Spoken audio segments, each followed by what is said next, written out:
Welcome to the Organic Wine Podcast. This is Adam Huss coming to you from Los Angeles, California. Thank you so much for listening. I'm back from Vineyard, and I just wanted to share some thoughts about that really fun week last week that I had. I don't know if fun is the right word, but super informative.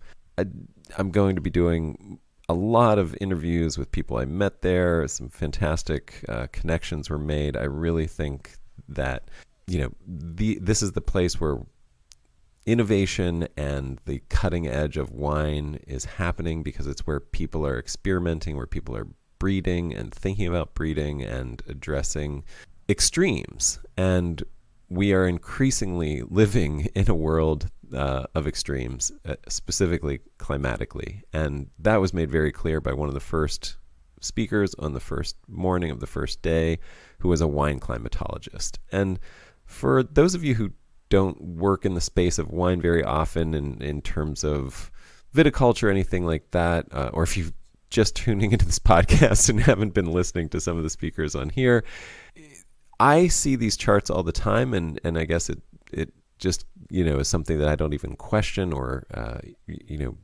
blink at anymore. But when you talk to somebody, any climatologist, anybody who tracks data over the last century, the graphs all look the same. And that's one big impression I have, where it's sort of like, numbers are bumping up and down, bumping around a sort of midline until you hit the 1980s. And then all the graphs just track up. And it's just not a straight line up, but it's a straight angled heading north, heading up the graph to the present day. Every graph is like that. And when you see that from around the world, it's just undeniable the changes that are coming. And this kind of conference, I think, is really important, where we talk about how to do the things that we're doing in a world where the extremes are getting more extreme. A really cool statistic that I heard right at the beginning of Vineyard was 50% of New World winemaking only uses 7 varieties of grapes currently. And I'll just add, by the way, none of which are native to the New World. So there is room for improvement if we are going to deal with the extremes of climate change. And I think that is a big message that I took away from this, which is, the science points to, if there's a warmer climate, it holds more moisture. More moisture leads to more fungal pressure. And a direct quote from one of the speakers was, if you're in agriculture, you need to experiment, because we need to be breeding for adaptation. We need to be breeding new varieties of grapes that deal with the pressures and the extremes that are already present and only heading up that chart. The chart is just going up. So, one of the other impressions that I had was the crazy extent to which we continue to go to grow vines that don't belong where they're being grown. So now in northern climates, they're growing grapes under geotextiles, which are like, it's essentially like every row of the vineyard has its own little mini greenhouse that they go to bed under every winter, rather than just growing a whole vineyard of vines that are adapted to cold climates. We've actually now created this massive input of geotextiles into the vineyard system. That's just one example of that. And then, that's one of those things that made me a little dismayed, but then there's a lot of great examples. And the hopeful thing is, if you haven't been tasting hybrids, Wendy and I just judged a competition a wine competition that was based here in North America. Anybody in the U.S. could submit, or anybody in North America could submit. And I actually got to judge the hybrid panel. And the quality of the wines there were incredible. That was literally just a couple weeks before Vineyard. And then at Vineyard, literally everything I tasted, other than the wines that I brought from California, were made with hybrids, and the quality was phenomenal. It is just absurd that we would even need to think of a separate category for hybrids at this point. There should just be wine competitions. There shouldn't be some separate hybrid versus vinifera category. It's just unnecessary. The quality is ridiculously high and getting better all the time. There are fantastic grapes that will just blow your mind. And please experiment, because there's so much good stuff out there. One other really cool example of something that I found, if you've been listening to this podcast, you've heard me harp on or maybe rant about the need to get away from a wine industry that's based on variety of grape, that we only understand and we only label wine based on varietal characteristics and varietal understandings. And I finally now have a great example of somebody that's doing that, and it's Nova Scotia. And in Nova Scotia, they have an incredible, extreme terroir where they have these crazy tides that literally there's a 50-foot difference between high and low tide. So it creates a bellows effect where as the tides go in and come out, they're creating this literally like a bellows effect for the land where it's sucking in air, pushing in air, sucking out air, pushing in air. And so you have these very distinctive terroir. And they decided, 14 different wineries decided to get together and create a regional identity and a regional brand that they call Tidal Bay. And Tidal Bay does not matter what varieties you grow, but it is a style of wine. It's a white, fresh, aromatic, crisp, and lovely, lively white wine, which of course pairs really well with the seafood that is there in Nova Scotia because you're surrounded by the ocean. And every year the members of this have to submit their wine of this style to a judging panel, and they have to get approved to meet the quality to carry that label, the Tidal Bay label, that year. So it's actually, and you actually have to do this every year, and you could potentially not get approved even if you're one of the members of this conglomeration. So it's this very cool thing where as a consumer, if you get Tidal Bay, you will have a specific style and a quality level that has been judged and been met to get into, to be able to make a Tidal Bay wine that year. So it's a really exciting regional thing that I think everybody should check out, at least as a model to look at what they're doing and how it's working. And one of the cool things that one of the speakers from Tidal Bay said, which again just echoes what I've already mentioned, which is their slogan is, when 80% of the wine in the world is made from the same 20 grapes, do something different. So I think that's what I took away from Vineyard, and I think is a theme for that whole thing as well, and was really valuable stuff that I hope to share more of the speakers coming up soon.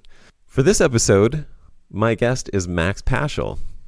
Max is a really interesting guy in that he's not specifically a wine guy, although he is growing a experimental vineyard in his yard in Philadelphia, and he owns a small parcel of a few acres in the Poconos where which he has titled Shelterwood Forest Farm. And he has a website for Shelterwood Forest Farm on which he has a blog. And this is how I found Max. Max wrote an article called The Lost Forest Gardens of Europe. And in it, it talks about promiscuous viticulture, promiscuous agriculture, the idea of these ancient traditions of polyculture, perennial polyculture systems that really covered all of Europe at one time for thousands and thousands of years, and to a certain extent still exist in small pockets. Of course, some of that polyculture involved vines and making wine, and so that's where I stumbled upon it and wanted to talk to Max. And as it turned out, he just has a ton of amazing things to say. He's a certified arborist and is just a really smart guy with a science background who is looking at these questions and wants to talk about the stories that sometimes have been marginalized by conventional farming, or often have been marginalized by conventional farming and pushed out, and he wants to revive them because the ideas embedded in these systems, embedded in understanding why they were done and how they were done, really reveals an amazing way forward, an amazing amount of solutions to the problems that we're facing. So in this, he talks about the assisted migration of species in reaction to climate change to assist the movement of things that might have grown 500 miles south of where we are currently to here, so that we are helping them prepare for the future, which tends to look like we're going to have the same climate of the things that are 500 miles south of us pretty soon. We talk about the spirit of plants and communication and intent in terms of what they're doing and how we maybe can communicate with them or listen to them better. And we talk about a book called What a Plant Knows and a book called Arboretum America. We talk about his article, A Lost Forest Gardens of Europe. And this episode is actually a really fantastic companion episode to the Mark Shepard episode. If you haven't listened to that, I highly recommend. It's just a couple episodes ago. You'll find it. And we also talk about the Temple of Diana. We talk about Provignage and the layering. Provignage is layering. It's a different name for layering. And layering, if you don't know, you'll learn about what that means and how it's used to create a vineyard superorganism. And of course, we talk about growing vines and trees. This is really a philosophical, information-rich, deeply researched thing, much like Max's article, where we cover so many ideas I don't even know how to begin. It's just a fun, great conversation with a smart guy, and I'm really grateful for Max for doing it, and I hope you enjoyed as much as I did. If you enjoy this podcast, please support by subscribing to our Patreon channel, which I'll link to in the show notes, and also giving a great review and subscribing on whatever podcast app you're on. Thank you so much, and enjoy. Max, welcome. Thanks for doing this. Appreciate you coming on and being willing to talk about some of this research that you've done. But before we get into that, I would love to just hear, where are you in the world and what do you do generally? Yeah. So thanks for having me on. My name is Max Paschal. I'm from Philadelphia, Pennsylvania. I'm a professional gardener and arborist. And in my free time, I have a blog at shelterwoodforestfarm.com, where I just like to write about weird historical agroforestry topics, ecological restoration, and sometimes things about assisted migration of native species in anticipation of climate change.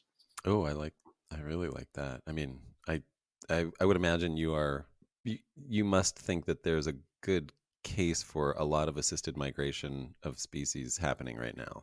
Oh, absolutely. Yeah. I think, you have to be really careful about it, obviously. But in the past few years, there's been a really growing scientific consensus around the necessity for it. Essentially, obviously, we don't want to be rearranging species wholesale, across the planet. Like we've seen what happens when you do that. But if you do it responsibly, there's a lot to be said for moving a native species that's maybe 500 miles to the south of here, and moving up here just to see, not to see, but to essentially prepare the environment here for what things are projected to be like in the next 100 years. Right. So maybe, and you have a little piece of land outside of Philly, if that's right. Yeah. Mm-hmm. And I mean, are you growing coffee and cacao then there? No, in preparation. No, but I actually did plant like a pomegranate, and that's surviving pretty well, and lots of bald cypress and black really?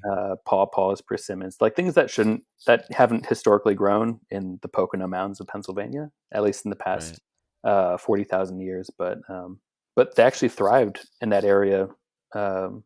40,000 years ago when the temperature here was just 1 degree higher than today. So in a sense, they were native here at a point when the climate was a little bit more what it's going to be like in the future.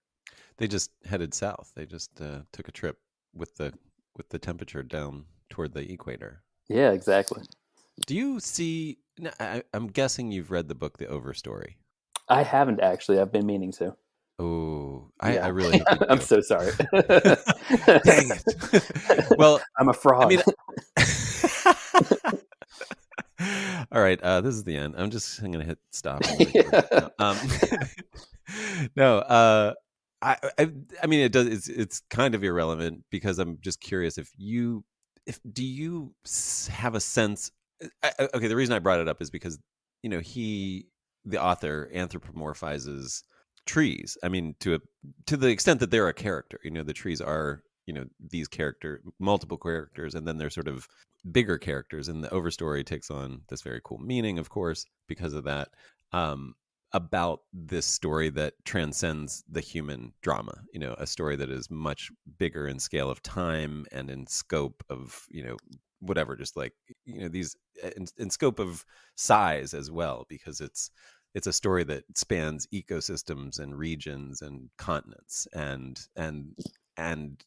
I'm wondering if not having read that, if you have thought about these ideas of this, when I say that these pawpaws and things that once were there 40,000 years ago, and I know pawpaws are still there. I mean, I know they're growing up in the Finger Lakes region too, but these other species that have not been there for a long time and moved south, do you see them having that kind of actual, what's the word I'm looking for? Sort of, what is the word I'm looking for? Intent and awareness and, I don't know, spirit life, to be acting with purpose in what they're doing? Or how do you see plants? I mean, you clearly are, somebody who works with them professionally, and I'm just curious, does it transcend that? Are you a hardcore, sort of deductive scientist, or what? I don't know. That's a pretty broad question, but feel free to approach that any way you want. Yeah, no, it's a really great question. I I don't know, I've worked for a very long time with trees, just pruning them, growing them, climbing in them, and lots of plants too. And I I think there's the my personal spiritual belief side, and then there's the side that I bring to work every day. So I'm not going into work and talking to like the trees necessarily, but in my backyard, I do sometimes. Mm-hmm. I think just in what I've seen and experienced, I think there's a lot more just going on uh, with plants than we can really perceive. And there's been a lot of science recently coming out about that, Yeah. particularly around like the root systems, the mycorrhizae, and the Yeah. connections, and the way that trees can communicate with each other. Um, I Yeah. I think for things like this, I tend to um, try not to. I personally, I don't have like a very strong conviction one way or the other, but I just usually tend to defer to people into communities that have a much broader experience with this than I do. Um, so in here in North America, if Native people and Indigenous people, when they talk about, and not just here but all over the world, all kinds of Indigenous folks have these cosmologies where they talk about the spirits that exist in trees and rocks and rivers and things like that. I'm not here to discount any of that. So I think, and I personally have gotten a lot of value out of. I think just seeing the trees in my garden or the plants in my garden with that kind of lens, Yeah. whether or not it's real, I think it's for me like the effect that it has on me as someone who tends that garden is really positive. Yeah. Have you read any Stephen Buhner? A You know? little bit, yeah. Okay. I'm nearing the end of his book, The Secret Teachings of Plants. I really am enjoying it. And Mm, of course, I'm not coming from a science based, although I'm coming from a sort of, I mean, personally, I'm not like that's not what I went to school for or anything. It was a hard science thing. Actually, my degree is in religion. So that'll tell you a little bit about where I'm coming from. This storytelling and myth and, definitely connection to spirit and things like that. Although lost my own religion while studying religion, if that tells you anything else. But it's the Stephen. This book particularly really starts with what I would say is a way of leading the scientific mind into, I guess, understanding the edges of and limits of scientific understanding, mm, by talking about like electromagnetism in plants and bioelectricity in all creatures, and that there are these fields that are actually measurable, and and then it essentially breaks down, or I would say builds up this understanding of all of these things that are super complex, that are measurable, but that are usually ignored when talking about these things. And we usually just reduce discussions of plants and things like that to the biology, to the hard biology and chemistry that's happening. And he's trying to show that there's these sort of, even within the science, there are these other things that have been largely unexplored relating to, their similarity to us as creatures and just to beings of energy beyond just beings of biology. And I mean, the argument ultimately is that there is a way to communicate with plants. That plants may be talking to us, and not in the way that we think of in words and things like that, but that there is like a communication aspect to that. And obviously, you haven't read it, so I can't ask you to comment on any of that. But have you? You've already answered the question, but I'm just curious if you had anything else to say in terms of talking to plants, Yeah. Yeah. or if any of that, sort of the stuff that is beyond what we think we know, and then there's a lot more to know kind of idea. Have you encountered that, or Yeah. I think I mean, there's I'm three other happy books. for pushback, please, if you Oh, want no, to. no, no. I there's actually three books that I've read that have really influenced, I guess, my understanding or my views on this. One is What a Plant Knows by Daniel Chamovitz. It's kind of like, it sounds a little bit like what you're describing, but it's going at it from a from a scientific perspective. Um, so the book goes into Hmm. like some of those areas that that we mentioned earlier about how science is starting to catch up with this and see all the different ways that plants kind of perceive the world around them, even without having necessarily like a central nervous system or a brain. Right. And how even like things like color can be perceived through their leaves, and that they Right. react in accordance with that. So from like a purely scientific perspective, I think that's an excellent book that kind of opens up, or for me, it opened up my understanding of the complexity of lives, like the complexity that plants have in their day to day life. Another book was Arboretum America, and I don't know if you've read that one, but it's No. one of those books that really that I found people who know nothing about trees and people who have worked with trees for 40 years, they both love it as much. Like it is one of those books that is Oh really wow. really wonderful. It's Okay. by this Irish Canadian writer, Diana Beresford Kroger, and that goes through a lot of trees that are native to the Northeast here, and looking at not just like their biology and their relation to their environment, but also their cultural significance and their historical place within the lives and cosmologies of different native groups here, and Yeah. medicinal aspects to them as well. So that's a really great one. Um, Hmm. and then, of course, like the third book is Braiding Sweetgrass, Oh yeah, which of course. Yeah. is a huge favorite for a lot of people for very good reason. And so that's helped me really, I think, just see a more mature perspective on this kind of question. So Yeah. I've really appreciated uh, those books and influences, because I'm not somebody who has like a deep spiritual perceptions of anything. I was I was raised in a fairly atheist household, and so when I talk to trees, when I leave them offerings, I don't necessarily hear anything back, but it's a practice that I keep up and that I enjoy, and yeah, Yeah. and like I said, I think if nothing else, it helps me change or rewire the way that I perceive them, because it's very easy just to lose sight of plants and just to see them as furniture in the background. But once you see them, and once you keep up the practice of seeing them as these vibrant, complex beings, I think that really starts to open up different ways of approaching them.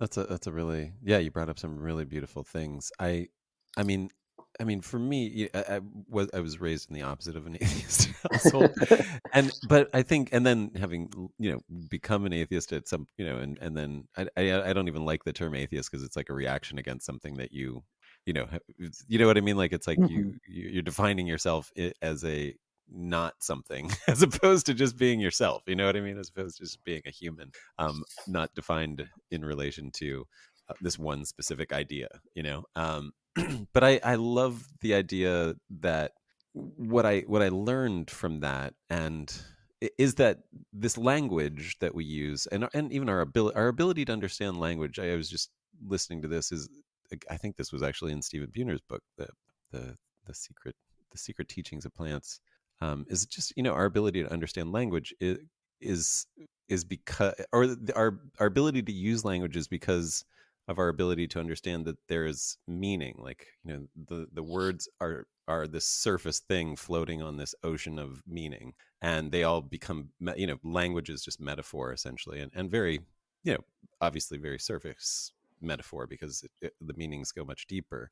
And so things like, where in biodynamics, I'm trying to tie this into what we're talking about a little bit, is like, you're supposed to leave 10% of the farm wild, because that's where, generation happens. That's where creativity happens, and wild in quotes, whatever that means. I know it's a word that's fraught with a lot of colonial ideas and things like that, but 10% is this part of your farm that you just don't touch, and you let it be without your intent, and then you see what happens. And sometimes the most exciting part of your farm becomes that part, and it's where new things happen. It's where where you learn. It's where it's the most teaching part. It's where generation comes from, of new ideas and new plants, and new varieties of the plants that you're trying to grow in the other 90%, where they get planted by seed, by birds, or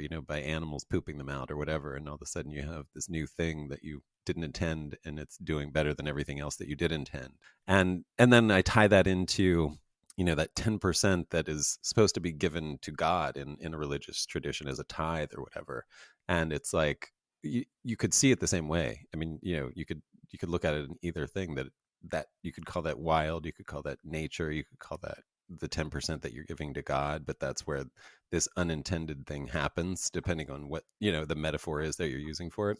Anyway, all that is to say, this idea of meaning beneath that, obviously this is one of those samples where you see the meaning beneath the words, and perhaps there is meaning. Obviously, everything becomes a metaphor at a certain point, if we're all a form of energy, and these plants are a form of energy. And why wouldn't we be able to understand and sort of communicate with that meaning in some way, like the meaning that is beneath our thought word ideas, and the meaning that is within the plants, and their whatever it is that their form of communication really just overlays a deeper connection in this ocean of meaning beneath the surface. I don't know. So you brought that up. It was just a thought I had, and feel free to react to that or not.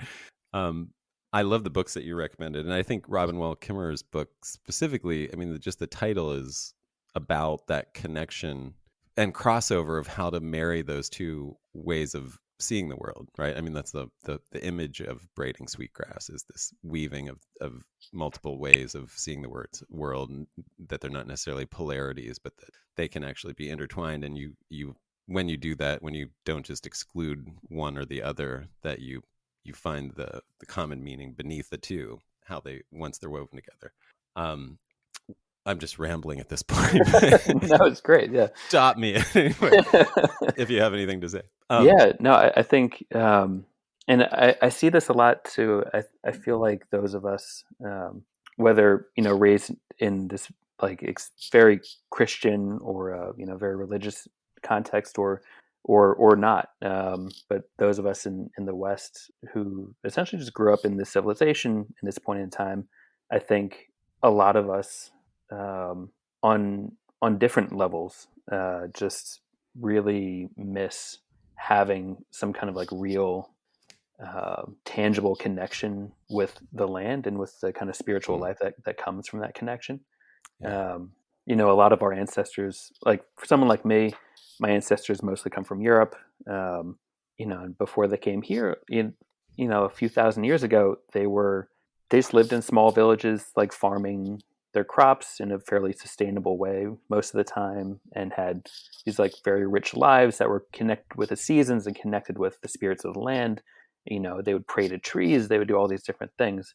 And I think a lot of parts of our society have, kind of conspired to get rid of those things, and to in the past demonize them, or even just to push them out in the marketplace of ideas. And in doing so, I think when I see things like biodynamics, or many of the other ways that people try to rekindle that spiritual connection with the land and with farming, with their work. I see what I see is exactly that, just missing that rich spiritual life that no matter where you come from in the world, your ancestors used to have. And that might have been one generation ago, it might have been 100 generations ago, but all of us have that history. Yeah. And so I think that's, when we're thinking about how to approach the land respectfully with all the complexities of, for someone like me living as a settler in, like on a colonized continent, it can be difficult to kind of find how to get back to, how to find a way to reintegrate some of those things into your life, without it being appropriative or misguided. Mm. So yeah, I see a lot of people kind of grappling with those questions and doing really interesting things with it too. So I've really enjoyed kind of seeing, what people kind of come up with. Yeah. And I know we just dove right into the deep end, which I love. I want to pull back, and I hope it's obvious when talking about wine that plants and trees are where wine comes from, and that's why this is an important discussion to have for me on this podcast. But you are. Can you talk a little bit more about some of the things that you are doing personally, not with not for your day job or whatever, but that you are playing around with Shelterwood Forest and why it's named that, and what you're doing there in Philly in your front yard and stuff like that. Yeah, so I talked a little bit earlier about some of the more southern native species that I've been bringing up to Pennsylvania, Yeah. and just being careful that none of them have invasive qualities, but just thinking about what might do well here, given a different climate in 50 or 100 years. But yeah, besides that, so in my yard in Philly, I just planted out a bunch of winter rye, winter barley, winter wheat. I gathered a lot of different old heirlooms and land races, and have just kind of mixed them together to try to breed something like a more diverse population that more closely replicates the kind of really resilient crop populations that have traditionally been used around the world, and instead Yeah. of just like a single just monoculture of like one hybrid wheat, which usually is what farmers grow. Right. Yeah, and besides that, I planted a very small vineyard of about 20 vines in my front yard, with the goal to kind of find like what what can I actually grow here without spraying. Um, and so it's all hybrids and just straight native species.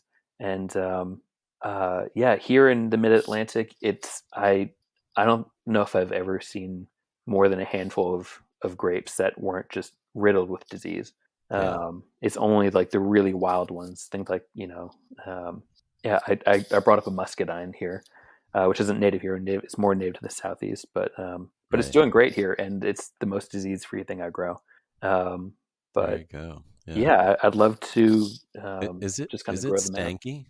It it is a little stanky. I'm not gonna lie, but every time I bite into one, I just try to remember how healthy it is for me. And and I know there are people down south who know how to actually work with the stank, but I'm not there yet.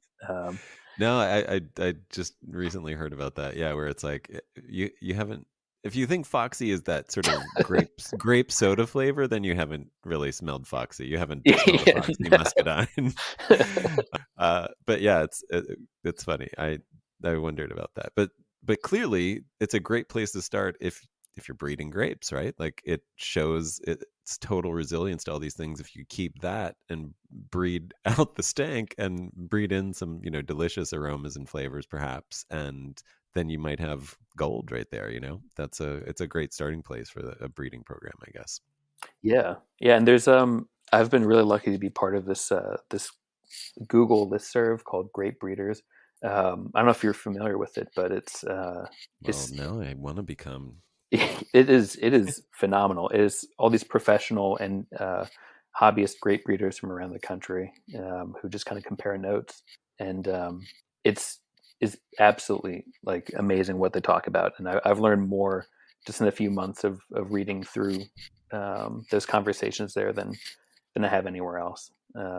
So one of the people I Nice. learned about there is this gentleman who unfortunately passed away recently, Bob Zender down in Florida, Mm, who also was, he spent decades creating this no spray vineyard in, again, one of the worst places to grow grapes. right. But Right. he created these hybrids that produce like incredible quality, and without the need for sprays, which is something that is almost unheard of. I know there's Kesselring vineyards out in the Midwest, and maybe one or two other people, but I think that to me is the most exciting work that's happening with grape breeding. Yeah, I mean, so it's unfortunate that it's rare that people are using sprays because I think it's only rare in the last 100 years. You know what I mean? Like it was never like that was agriculture.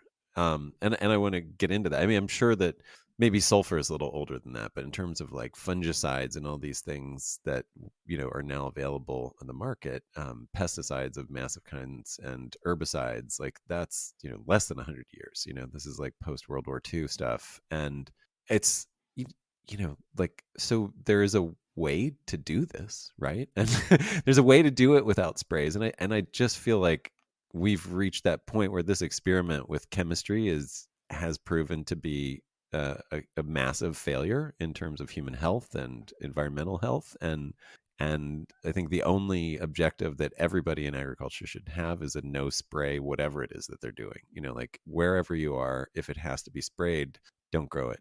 Grow the next thing. I mean, spray it until you've bred it, used it as a breeding tool to breed with something that doesn't need to be sprayed, and then stop.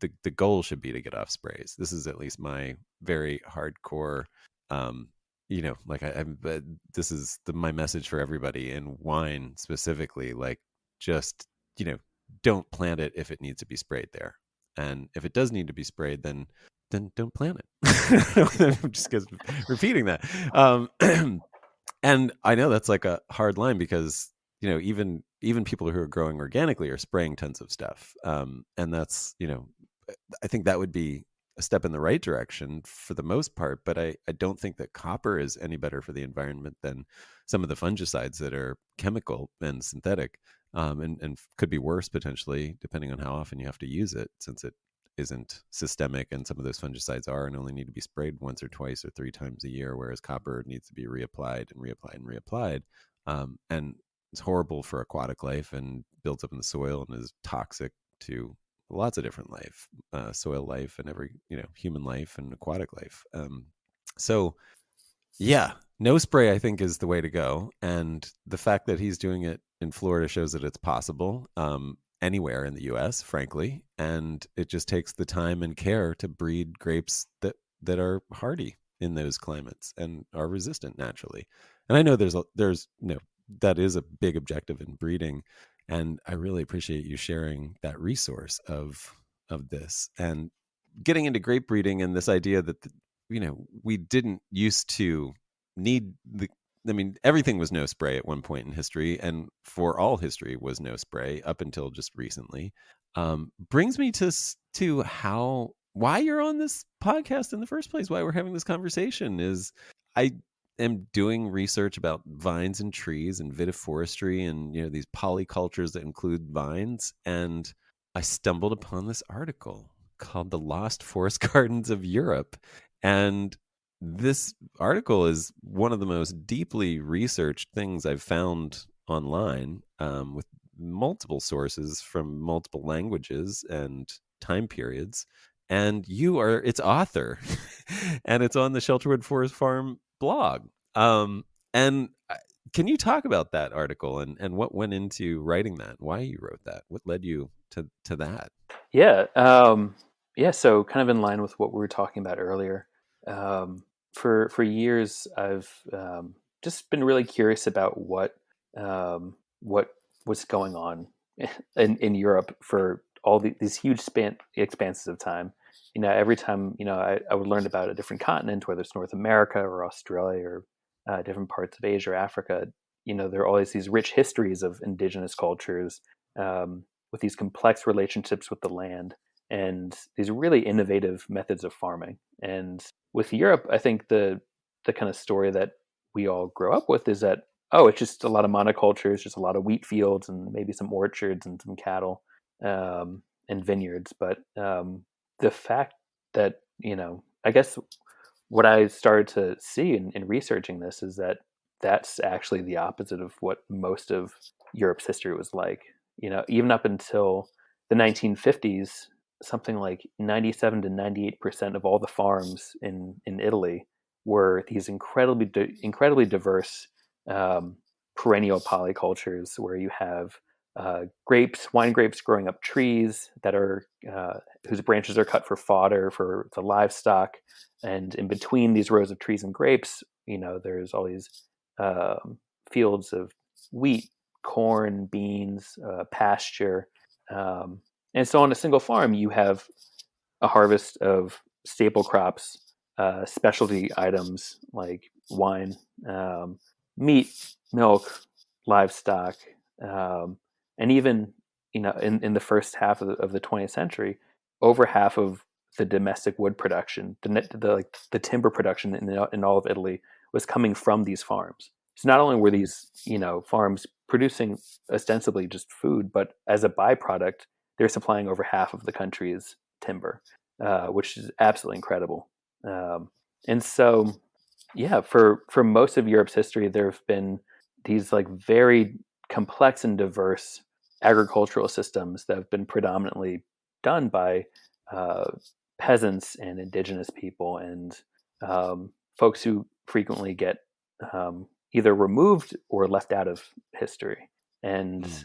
it's only in the past century or two, and particularly the last 70 years, that you start to see the disappearance of those systems really accelerate. And there's still some examples of them left, which is even more incredible when you think about it. Yeah. There's places where they have the same kind of system that has been grown in that region for 8,000 years. Wow.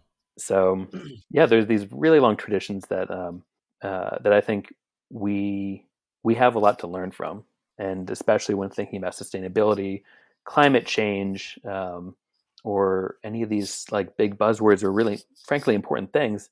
Um, they were dealing with all the same things, right? The climate has changed dramatically in the last 8,000 years, Yeah. in a variety of directions. There's people have been coping with a lot of the same things that we cope with today, and these really diverse farming systems have kind of stood the test through time through all of it. And so there's definitely something to learn from there, I think. And do we know why they've stood the test of time? Like, why have they been successful? Yeah, the so in your episode with Mark Shepard, he talked about how his farm is essentially just looking at what the local ecosystem for him looks like, and then kind of rearranging it into something a little bit more ordered and semi-domesticated. And that's essentially like what makes this work. Um, if you have, It's already happening there naturally. Like it's already successful, and you're just adding or increasing its success or increasing its whatever it's doing. Yeah, yeah, exactly. You have, instead of deer and bison and wolves, you have your farm dog. You've got cattle. You've got sheep. Instead of wild trees with grapes growing up in them, and meadows and fields, you have those same native trees just brought out individually into a wheat field and planted in rows, and with a domesticated grape growing up them and being trellised between the trees. And so you have this. Every level of the forest or of the local ecosystem, you have all the components of it, but it's in a way that works better for you and makes your life easier. And it's only when those things got separated and that we started to get to the kinds of systems that we see today, where you have 1,000 acres of wheat and you have a large orchard and you have a large vineyard, and it's all these monocultures. What yeah, happens when you disaggregate these things is you no longer have the wheat growing underneath it, so all of a sudden you have weeds. You no longer have um, all the honeybees and the silkworms in the mulberry trees, so you have different kinds of insect pests coming in. You don't have all these mitigating factors that ecosystems allow for, that where they have all these checks and balances that really prevent a lot of the worst kind of predations that happen. all that's gone. So this monoculture is basically just naked in the wind. Um, and so these, like for instance, in Italy, like these systems, uh, they they resisted phylloxera up until the 20th century. Even when they're pulling out, some of the last vines from these diverse systems in Umbria in the later half of the 20th century, they still hadn't been infected yet. So there's a lot about not just like the biology, but even just the architecture of these systems that really buffers each of the crops against a lot of the worst things out there. And it also means that if you have a bad year, you know, let's say you have just one vineyard of Syrah, if you have a bad year for that, then your whole crop is done. But if you have all these different kinds of trees, all these other crops on the ground, all this livestock, then you've got an insurance policy that essentially means that you're not going to go broke in a year. Yeah. And so something that does well one year might not do well the next, but that's okay because you have five other things that can kind of make up for it. Yeah. There's some great photos on your article, that I think more than almost anything I've seen, it's sort of that, yeah, you can actually see what we're talking about. Like I just think that there are no examples of it currently in the US. So anybody thinking about this is like, who knows what they're thinking, what their mind's picture is. And so just one of these photos where, you have these coppiced. What I meant to say here was pollarded. Pollarded means cut at about head height, like you sort of top a tree, just chop it right around head height, and then little branches grow out around that head height area. Coppiced means cutting almost all the way down to the ground. Is very different. Is not what I meant. I say it here twice. I apologize. I was thinking pollarded and saying coppiced, and luckily Max does correct me very nicely in a little bit, but I wanted to add in here, as you're thinking about this, as I'm trying to describe and create a picture for you, don't imagine coppicing, imagine pollarding. All right. Maple trees probably, with, the vine sort of trellised at about head height between them, draped between these, spaced evenly at about, I don't know, maybe 10 feet, maybe who knows what, just making stuff up. But it's, this one image, you get this idea and you see it, and you see like an alley cropping system with trees that, separated by rows of trees with vine that are acting as vine trellises, as well as, like you said, coppicing them and using as fodder or whatever else, and basket supplies, weaving supplies, and then that alley is being farmed in multiple ways, whether it's hay, whether it's corn, whether it's wheat, annual crops, or maybe it's just grazing for animals that are in that system. It's just, I guess I'm just recommending to look at the website because the images convey so much more than just trying to understand this, because I think people get a sense of, I don't know, when I first heard about it, I started discounting it. And then when you see it and you're like, oh, no, that makes total sense. I can see how that would work, and is working and has worked, and maybe slightly smarter than, because it's a living trellis that will continually improve with age versus a dead trellis, which will continually need maintenance and repair as it ages. That's just constantly degrading with age. So there's that aspect of it as well. What led you to? I mean, this is deeply researched. I mean, I couldn't believe, like, when I started clicking out, because some of these the sources that you cite, I was just like really fascinated to check those out, and it's like you're finding old Italian texts and all kinds of stuff from deep online. That I'm just wondering, what took you to do, like, I don't imagine you didn't get paid to do this. Like, why did you do this? Like, what is it about you that made you want to do this deeply researched? And you even told me that, to the extent that your Italian fell short of these texts, you just were pasting entire pages into Google Translate. So this is how you were reading some of these texts, because Yeah. there weren't English versions of them. So what went into all that work? Well, essentially, I'm just really good at Googling. And yeah, and I think that's one of the beautiful things about living in this day and age, that you can find all this kind of information online pretty easily. Um, Yeah. but yeah, I think for me it was an attempt to just learn about things that I could connect with on a personal level, and to see um, you know when um, when did people get it right? like when, like how did people get it right? There's so much wrong in the world right now. It's so easy to get down on things, and so Mm. easy to forget just how close we are in many cases to the solutions, and to ways Yeah. that are much better. And where some of these places still exist, in Italy or in Portugal. It's incredible, like, that they're not, on the cover of every, newspaper, when you think about, like, how vitally important some of these places are. um, and so for me, in Where? writing this, it was just, like, I think, an attempt to, like, once I found just how rich this story was, it was just an attempt to, put it out there as comprehensively as possible. Yeah, it is, and it is that, and I mean, because of that, I think it's this amazing online resource. I don't know if you track analytics on it, but how's it do? Do you know? Is it just weird people like me that click and get obsessed with it?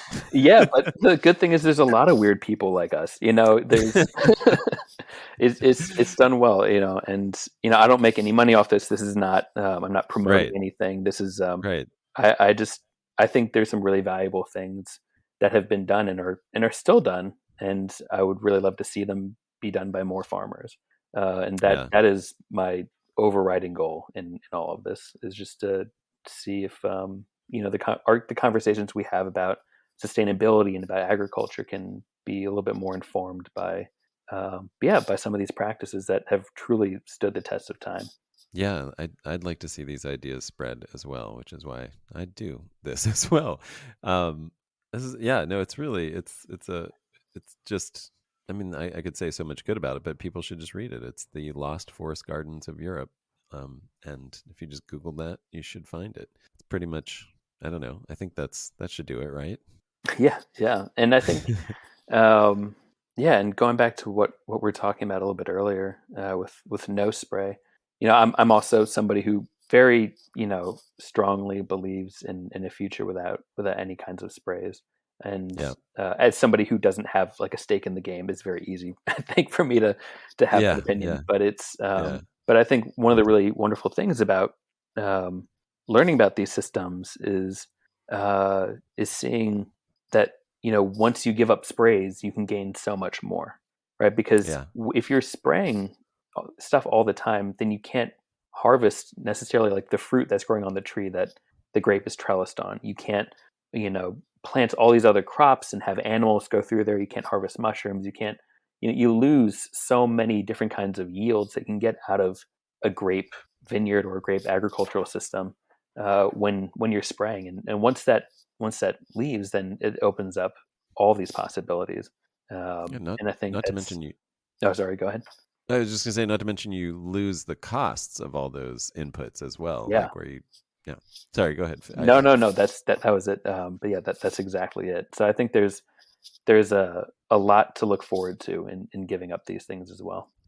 Yeah, and yeah.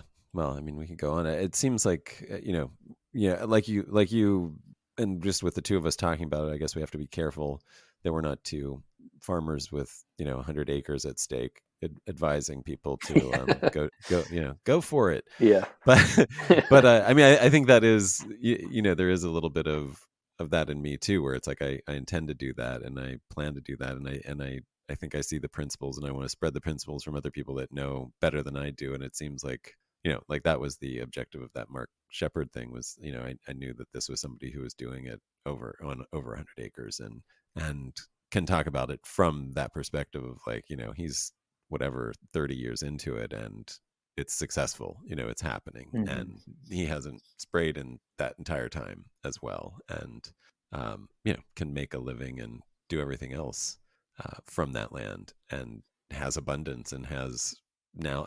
I mean, I just it was like when I interviewed Tom Plocker as well. It was like just this light bulb went off for me. I was just like, I just could not believe like that this process and yes, it is a risky process in terms of the success rate of finding that new variety that ticks all the boxes, that is delicious, that is cold resistant in the winter, that is resists all the pest pressures in terms of the mildews, all the fungal pressures and things that are endemic in your area, and also makes great wine.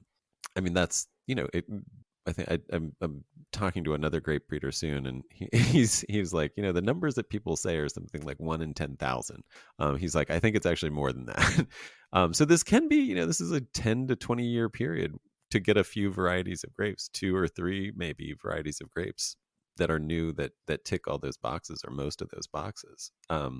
But in the same amount of time, if many people had done that, or if regionally there were breeders that we were all supporting to do that for us, and it was more of this thing. And I know obviously there is this online forum now, the Grape Breeder Forum, that I now have to check out. Do you have a sense of how many people are part of that?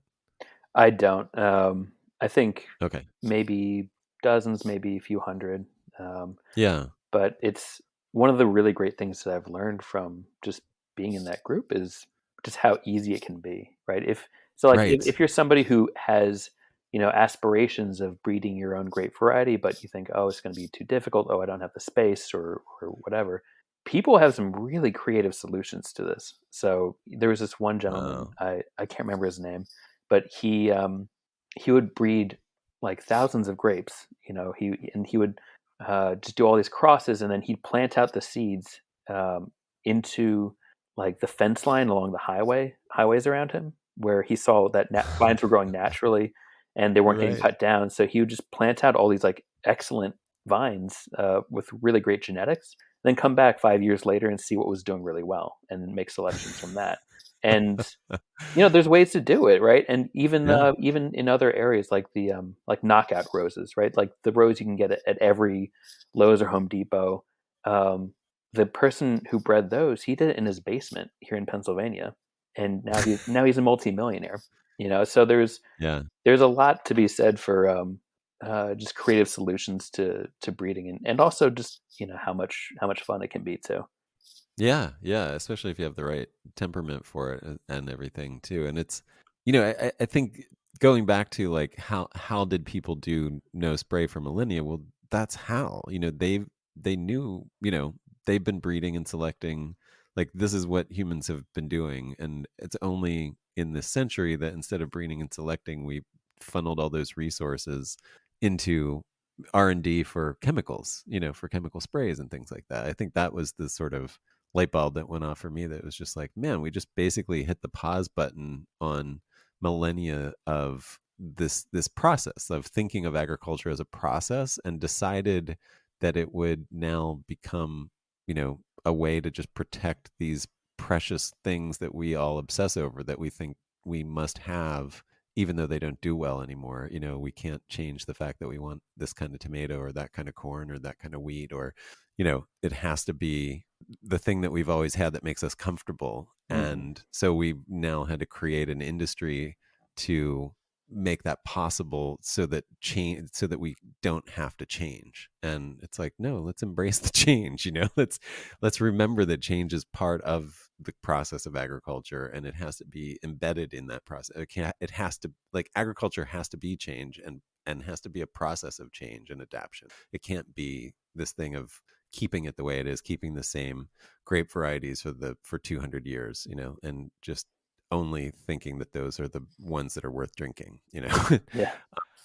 Yeah, yeah, it's I think that's what's really interesting about it. I Shelterwood Forest Farm. What are your values behind that, and what is it now currently for you? Is it and Yeah.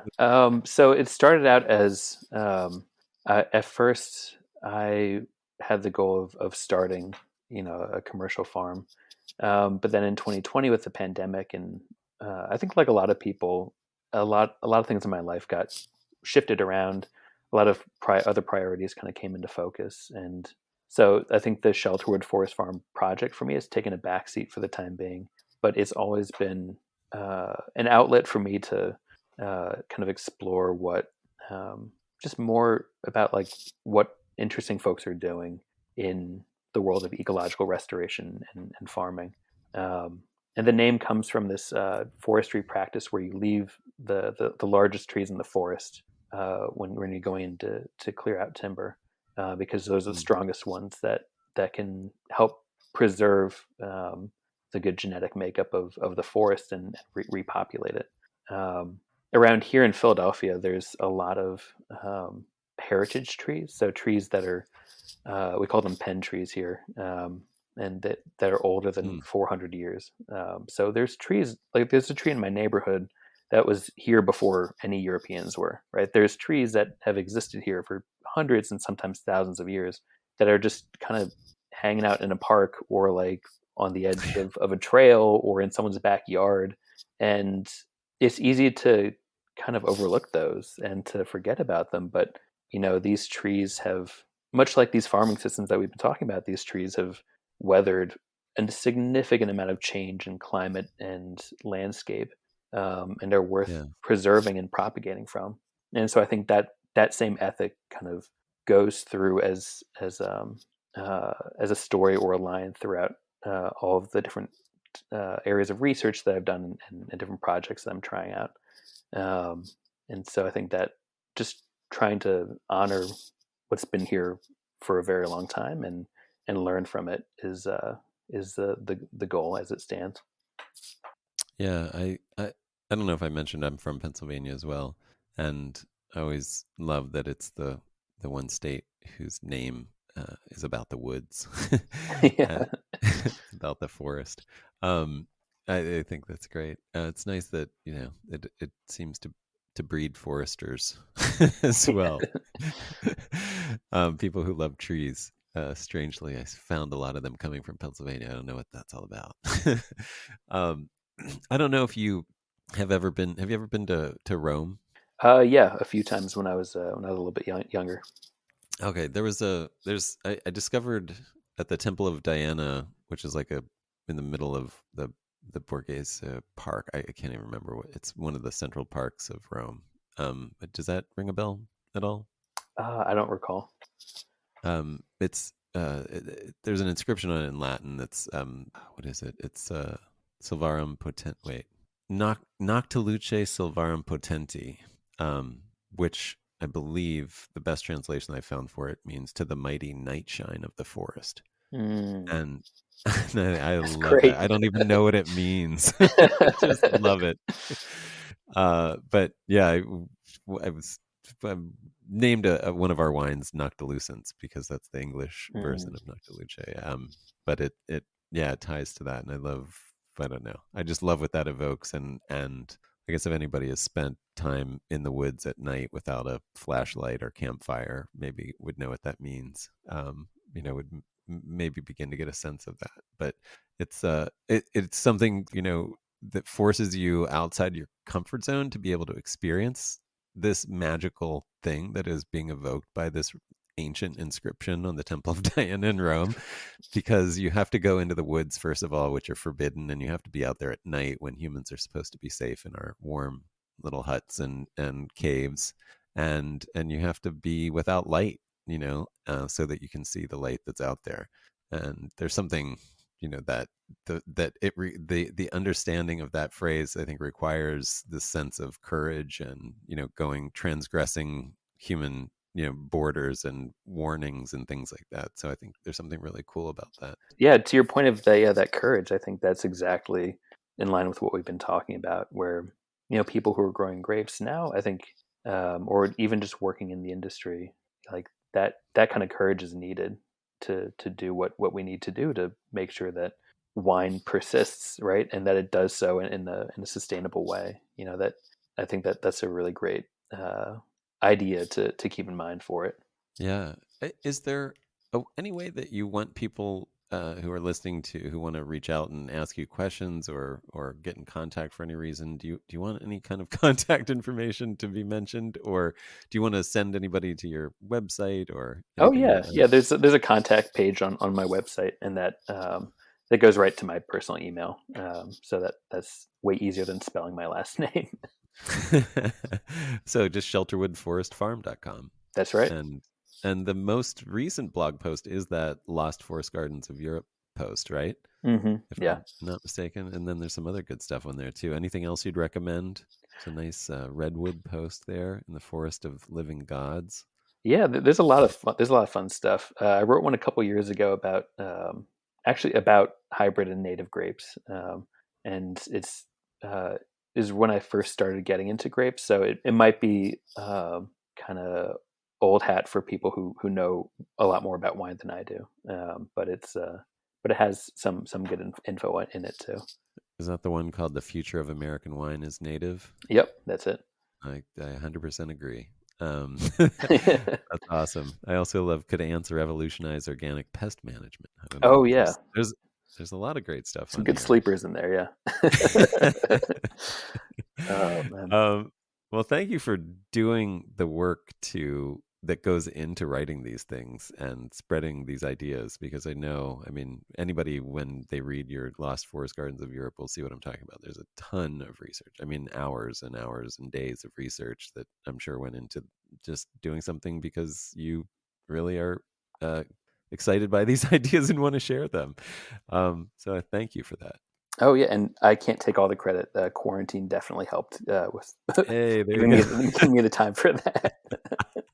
Boredom is our friend. Yes. Uh, being trapped inside. Is there any? Do you have any closing thoughts or ideas, or just comments? That's a great question. Yeah, I think so. This doesn't even need to go.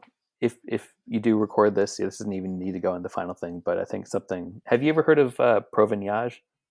Yeah. Why have I heard of that?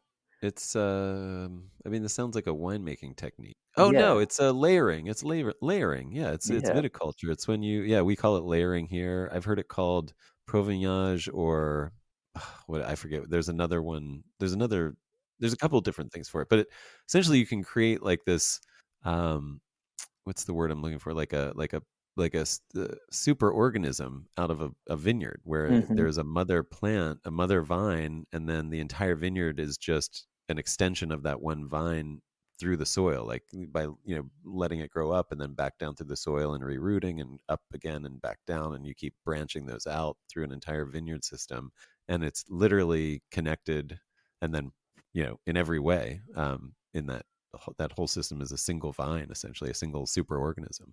Yeah, that was when I started looking into how people trellised grapes in the past. I Uh-huh. was just kind of curious. Okay, if they weren't putting them in trees and they weren't putting them obviously on wire, which is pretty recent, then what were they doing? And that's when I first heard about layering and provenage, especially in different parts of France. I think in Champagne it was what they did almost entirely until Right. phylloxera. Right. Um, but one of the really interesting things I read about when researching it, um, someone gave the example in this old book from the 19th century about how this German wine grower had moved to Ohio and bought this hillside and then planted Catawba grapes. I think a native grape or a native hybrid, and Yeah. then did Provenage with it. Um, and I think that's kind of going back to what we are talking about earlier with grape breeding. That's another area that where no one's really like done that to my knowledge, since phylloxera. Like this is one of the most long lasting ways of growing grapes was just layering them into a superorganism. Um, Yeah.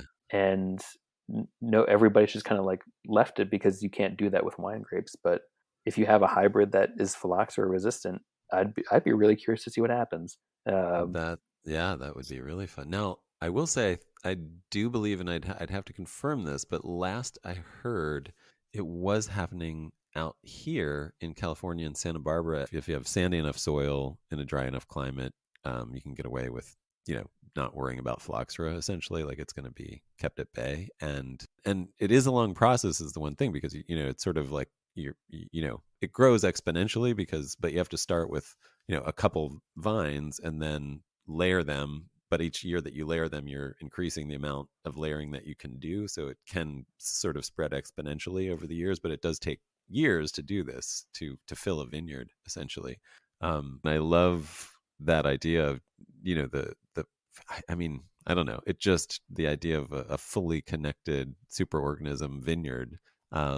not that there aren't connections already happening in vineyards, but that idea is really intriguing and exciting for some reason. There's Yeah, something really like, absolutely.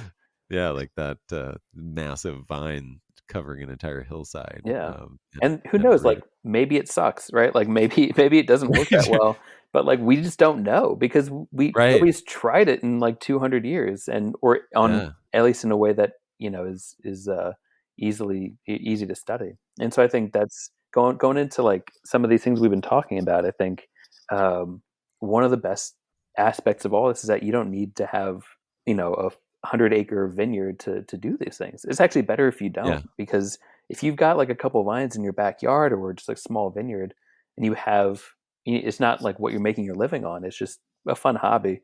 It's a lot easier to plant like an apple tree in there and hike some grapes up into it, or Yep. plant wheat in the in the understory, or barley and brew your own beer with it, or do the Yeah. Provignage and see if like a superorganism grape is a great thing. That's a Yeah. lot easier when it's your backyard. So I think Yeah. I mean, yeah. no, I mean, that is it. I mean, you brought up the thing that I didn't really put a fine enough point on, which was the quality potential from a superorganism vine. Seems like you could have this multiplication of quality somehow, like because resources are being drawn or could be shuffled through an entire vineyard rather than just within a localized plant system and the microbe system essentially around it. And not that there aren't communications of microbes and things like that, but like when you literally have a circulatory system that runs through an entire vineyard, that's like really exciting. It seems like moving around nutrients to where they're needed, and just the sharing aspect seems like the quality of the entire vineyard would rise. But like you said, we don't know. Maybe not. Maybe it would all suck. I mean, I think the main reasons that it's there would be downsides to it would be well, first of all, the time for establishment, but then secondly, maybe the care is a little more difficult. And I wanted to follow up. That was my follow up question for you. You said you discovered this when you were researching how people did things before, when they weren't using trellises or trees or things like that. How would this prevent this? Are these vines that are essentially running along the ground? Is that what they were doing? Because I mean, the way I've seen it is still using trellises or some sort of like stakes or things like that, where it goes up onto a trellis wire and then comes back down into the ground and then goes back up onto a trellis wire and goes back down into the ground. But if it wasn't using a trellis, what would it look like? So it did use a trellis, but not, or at least it used stakes. So Okay. traditionally in France, I think they used chestnut stakes. Um, Okay. but I remember So it just sort reading. Sorry, go ahead. it goes up and then the canes drape down, and that's when they get tucked back in. Some of those canes that drape down get tucked into the ground, and then Right, you and then the throw them rest, up yeah. another stake. hmm Okay. Um, Sorry. Yeah. Please finish your thought. I oh didn't yeah, mean. no, just that like this was one of um, maybe like half a dozen different ways that people trellised grapes for thousands of years, right? Like I remember reading this study. They were looking at like the first viticulture in southern France. When these like Near Eastern grape varieties were first brought in, started to mix with like the local genetics and whatnot. Um, and it was just like kind of an overview of the archaeology of these vineyards. And what they're finding was that they were using a lot of different trellising techniques. Right, they were going up the tree. They were doing the Provignage, superorganism thing. They were just planting them next to a stake individually. So people have been experimenting, and not just experimenting, but practicing a number of different uh, grape growing techniques for thousands of years. And what we have around us today is a pretty like thin slice of the entire circle of like possibilities. Right. And revisiting like what really worked for people for a very long time, I think is not just important but also a lot of fun. Yeah. That's a really good point. Yeah. I mean, I I, I just harken back to the trees as trellises again, because I mean, vines clearly evolved to climb trees. I mean, that's their symbiotic natural relationship. And I just think over millions of years that they existed with trees, there must be some really beneficial aspects that are happening in the soil, I guess is what I'm getting at. That like removing the vine from the tree, I think can't be as good for the vine as keeping it with the tree. Like it just, it's like, I don't know. I mean, I could be wrong about that. Obviously, we can experiment and find out. But this is one of the experiments I want to do. I want to do a tree trellised vineyard side by side, like a block of all the same kind of vines trellised side by side with a normal traditional trellis, and then make wine exactly the same way from them, and see what happens. See if there are quality differences.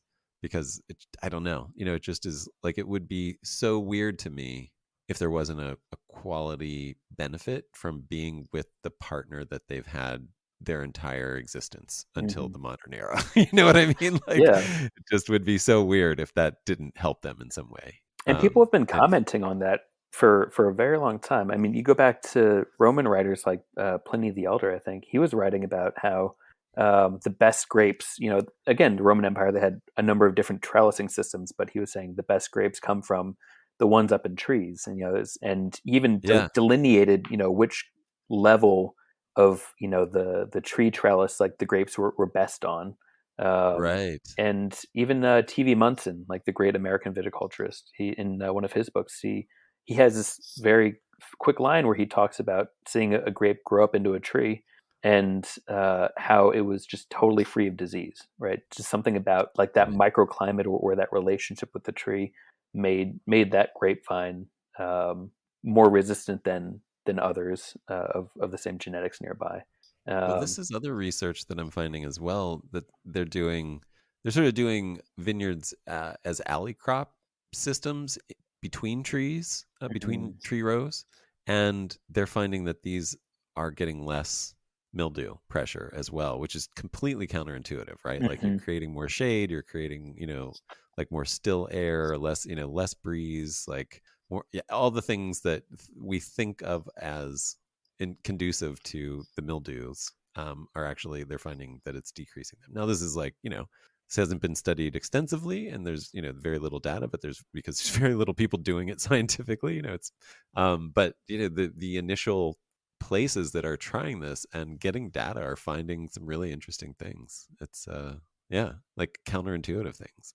And again, like you said, it, to me, or not just quality in terms of that, but hardiness, it makes sense that they're getting benefits that we aren't aware of yet from doing that. But I don't know. Yeah, and I with mean, it seems, oh, sorry, go ahead. no, I mean, I've heard old texts as well, where I've heard the opposite, where they, Mhm. they stopped doing it because of that. Once they discovered that they could have it on a trellis that wasn't in a tree. I mean, who knows?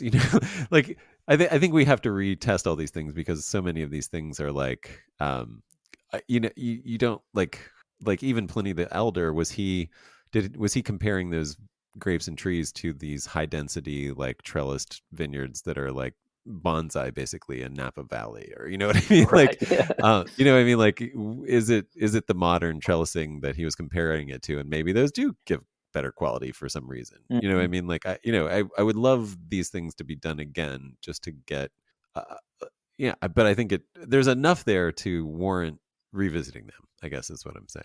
What you're saying sounds like as well. Absolutely, yeah. And I think especially here in North America, we have a really special opportunity with this kind of thing, because we already know like the really diverse palette of trees that were paired or married to vines in Europe, and there were Right. half the time it was like fruit trees, cultivated ones. Half the time it was just native trees that you pull out of the Right. forest, right? So it's when you bring native plants into an agricultural system, there's a lot more biodiversity there too that frequently is beneficial. Um, Yeah.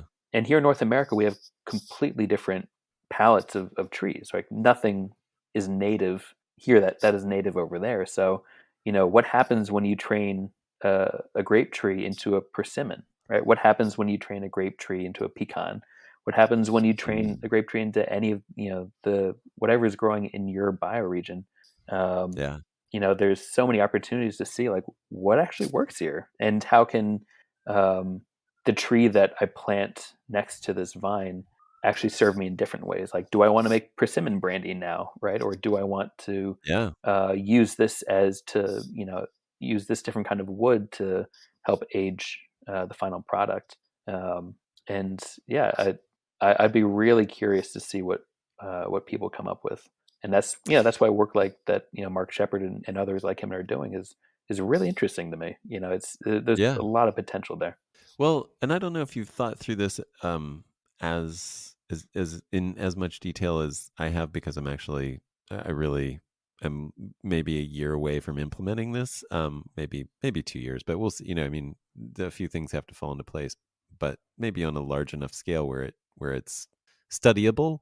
Um, I can't get away from the idea that, like, if it's going to be, and maybe I shouldn't think about this, like Mark clearly doesn't care too much about these commercial demands in terms of, well, I think he does. I mean, it has to be harvestable. You know what I mean? So you can't have the vine doing what it naturally would do, which is climb to the top of a 40-foot tree. You know what I mean? Like, you just, like, harvesting that way is dangerous. It's time consuming. It's labor intensive. It could never. And you know what? I was just about to say it could never scale, but, like, maybe scaling shouldn't be our objective at this point in history. You know what I mean? Like, that's kind of been part of our problem.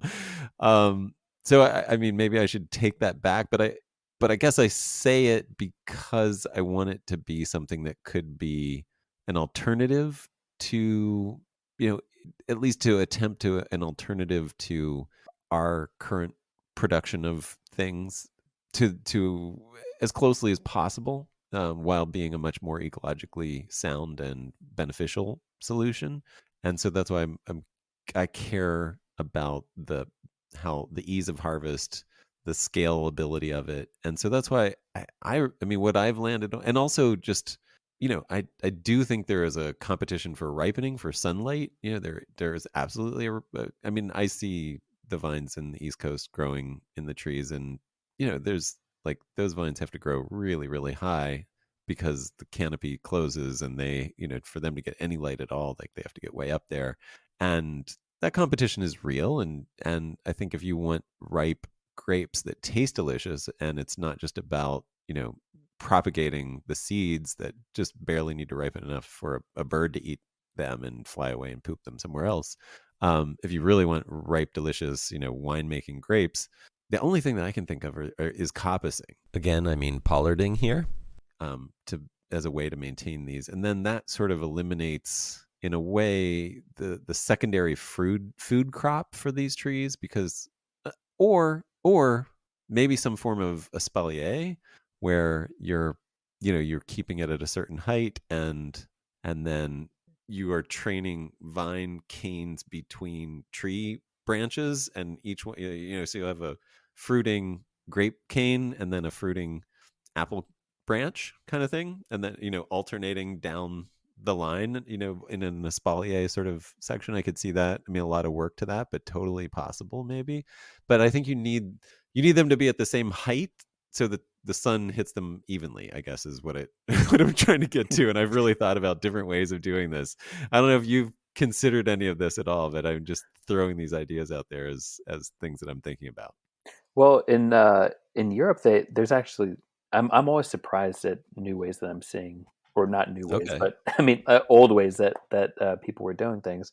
In some, if you look at paintings and prints, and even into the 19th century photographs of different regions in Italy, the entire landscape was just lined with trees that had grapes draping between them. So I think Yeah. that it definitely is something that's scalable, and not in the same intensive way as you won't get the same yield out of like a densely planted block of grapes, but in terms of a comprehensive agricultural system, it absolutely is scalable. Okay. Accounts from the 17th century of like French or German travelers in around Naples, like they talk about every road they would go down, on each side of the road, or just all these tall trees with grapes between them, and then wheat underneath. And in terms of, excuse me, like, yeah, like you're bringing up some really good points about, like the height of the trees and trellising them, and from what I've seen, at least from different illustrations uh, of different ages, is like there was maybe even like a dozen or 2 dozen different ways to actually train the grapevine into the tree. They would Oh, train one, or they'd train two, and then they'd tie them together, or let them go different directions. Like there's all kinds of different ways. And right. on actually like the on the article on my website, I think one of the slideshows is actually a number of those different illustrations of different methods for training. Yes. Yeah. And so I've always really wanted to kind of experiment with those and see like, oh, what works well for what trees. I think, Right. And which grapes? yeah, Yeah. exactly. So some of the old paintings you see, they're training grapes in these like 80-foot tall trees, and then very sketchily climbing a very rickety tall ladder to get to them. And Right. that's not really scalable, right? That's not really something that you want to do. Um, Right. Send little Johnny up. yeah. He's expendable. But there's so many different small trees that don't cast a lot of shade, that have all these other benefits that can be used instead. So you can keep the vines um, at harvestable height for just a normal human being, but still Right. keep them a little bit off the ground. So potentially even have small livestock underneath them, and not risk them getting eaten. Um, Right. That's the other advantage if you're growing them. Yeah. Right. At head height and above. Then you've got sheep, you've got pigs, chickens, geese, like the whole range, except for maybe cows. But I mean, yeah, the cows would probably eat something at my head height for sure. Unless they were short cows, you can breed short cows. I know people are doing that. Um, uh, yeah, I mean that is the advantage, and that's I mean my vision as well is it would be it's meant to contain to have year round grazing. So it's like um, doing what Cully Mulville is doing at Piscinus Ranch, but where his trellis is made of trees rather than trellis. And so you've got this like just a living it's a vine forest, a wine forest is what I want mm, to build essentially. That allows for year-round grazing of also farm animals that are second, third, fourth, fifth crops or whatever, as well as maybe that's in part. I mean, it depends on how much space you have. Maybe you have some of your between row stuff be like annual crops or things like that, and you only let the animals in there certain times a year when the crops aren't growing, and maybe do that everywhere. You're rotating. You grow beans and then let the pigs in after you harvest the beans to mow down the bean plants or the sheep or whatever, and vice versa. All kinds of stuff like that. I mean, the whole idea is that uh, everything is adding fertility to the whole system. You're feeding the animals and birds, and you're feeding the vines and trees, and that's feeding and shading these lower story crops that need shade from the our increasingly hot sunshine. Yeah, and I'm looking at this. You're right. I mean, I, I I do see the slideshow now, and it is really interesting to see how they're doing this. And I yeah. guess you could, they're doing. So what I'm seeing them do is these really long. Well, there's multiple ways that they're doing things. You're right. You could you could let them go way up into the tree and then drape down where the fruiting canes are, so that the fruiting canes hang down to head height, even though the vine starts above that, and they just sort of drape down to where you can just pick as the fruiting canes hang out from the bottom of the tree. Yeah, anyway, I could describe all these, but the pictures will probably do the job. But I guess I could see how you wouldn't have to just coppice them all. I mean, Yeah. potentially, if you grew them far enough apart and had the vines grow long enough between them, the and did good pruning on both of them. I think it does take a good bit of pruning. I mean, a good bit of expertise in pruning or experimentation in pruning to get it right. It seems like, but yeah, I've really, definitely also seen like different in different farms that still exist there, like doing these practices. I've definitely also seen them do like pollarding, um, and okay, uh, yeah. and especially with things like Oh yeah, I said poplars. coppicing. I meant pollarding. That's what I meant. Sorry. And for those who don't know, like the difference is, coppicing is where you cut the tree or the shrub at essentially at soil level. And pollarding is Right. where you leave the main trunk and then kind of cut it up at the top. And so that's like you're saying, that's one really great way of reducing height and also getting a yield at the same time. Because especially if it's like one of the fodder trees, which a lot of trees are, a tree that livestock would like to eat, then every time you prune it, you're just pruning food for your sheep. Um, Right. or Yeah. That. sticks for the fireplace or for basket making or whatever. Yeah. Or like wood something that can be chipped and used to inoculate with mushroom spawn, that kind of thing, where it's you've created this other Yeah, exactly. another product source. Yeah, sorry, pollarding. Yeah, I mean, the advantage is that gives you all these little things versus like pruning a tree where but you also don't have to it keeps it at the height that you want the trellis, this quote unquote trellis to be, that you want the Hmm. grapevines to be, so you can like that's what I'm saying. If you pollard right at head height, that's like essentially where your grow head is for your vine, training between those pollarded trees. Yeah. um Man, well, I could continue to talk for a long time Yeah, with this you. has been great. Thank you. Really appreciate it. And again, thanks for all the work that you did on this, because it's finding all these things from all over the internet, saves people a lot of time and puts it all into a cohesive and, I think a really strong argument, a really like unified and historically, we see the flow from history to the present and how these could be implemented. Oh, I know the question I would ask you. Where can somebody go? Where have you seen some really good examples of these, or where do you know that people could go to see this in real life, like see some of these historic polyculture farms that have specifically like vines and trees, but the whole Yeah. systems? So there's a couple places so historically, different variations of the system were concentrated in the Po Valley and near Venice and Tuscany, Umbria, and then around Naples and in Sicily, and a couple other places around the Mediterranean as well. But those were like the main hot spots. In each spot, each area had its own kind of variation on it. So I know that there's still like I think it's called Vigneto Storico di Baver. It's like I haven't been there, but I've read about it. It's an historic vineyard, a little bit north of Venice, and Okay. a lot of the photographs on my article were taken from a document that was written about that place, that have like living examples of it. So I know there's that. I do know that there are a few other places around Italy that people who study this practice know about and are preserving, but I'm not connected well enough with them to know much about them.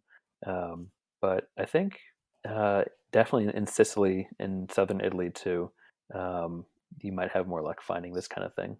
And there, it also Oh, can get like more disaggregated, so it might not be the same kinds of very clean rows of trees with vines, and then fields between them in this very geometric way that you see up in northern Italy. Down there, it's more like you'll have a terrace, and there'll be like an olive tree and a pomegranate, and then a grape, and a couple grapes and a bunch of wheat, and it's just part of this really complex agro ecosystem that is a little bit less formalized, at least from what I've seen. oh, yeah, And those I've heard are about some really interesting examples in Portugal too, but I don't know enough yes. about like how much they've survived. But at least until like the later half of the 20th century, I know there's quite a number of different trellising systems being done out there. Nice. I really appreciate your work there. It's inspiring. Oh, thank Good. you. I really appreciate being on your show. Yeah, this has been a lot of fun. Oh, my pleasure.